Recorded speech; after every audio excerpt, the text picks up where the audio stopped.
आज चाहिँ म हजुरलाई एकदम सिम्पल र 2 मिनेटमा भिडियो एडिट कसरी गर्ने भनेर सिकाउँदैछु। यो भिडियो अन्तिमसम्म हेरेर साथ दिनु होला र हजुरलाई यो भिडियो मन परेछ भने लाइक, कमेन्ट, सेयर अनि च्यानलमा सब्स्क्राइब पनि गरिदिनु होला है त। आउनुहोस् अब स्टार्ट गरौँ। क्यापकटमा जानु अनि न्यू भिडियोमा क्लिक गर्नु अनि हजुरहरू कुन भिडियो एडिट गर्न चाहनुहुन्छ त्यो भिडियोलाई सिलेक्ट गर्नु अनि सबै भिडियो सिलेक्ट गरिसकेपछि हजुरले एड देख्नुहुन्छ त्यसलाई एडमा क्लिक गर्नु।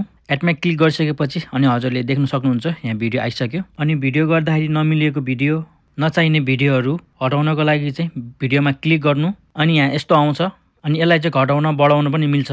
अनि हजुरलाई चाहिएको भिडियो र नचाहिएको भिडियोहरूलाई यसरी मिलाउन पनि सक्नुहुन्छ हजुरहरूले। म हजुरलाई एकचोटि गरेर देखाइदिन्छु, हजुरहरू राम्रोसँग हेर्नु होला है त।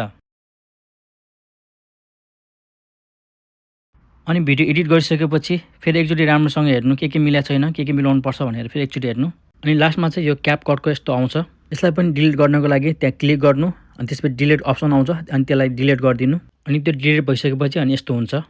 अनि भिडियो सबै रेडी भइसकेपछि माथि देख्न सक्नुहुन्छ एक्सपोर्ट भन्ने, त्यहाँ क्लिक गर्नु अनि त्यसपछि एकछिन होल्ड गराउँछ अनि त्यसपछि हाम्रो भिडियो रेडी हुन्छ। अनि भिडियो रेडी भइसकेपछि ग्यालेरीमा सेभ हुन्छ हाम्रो भिडियो।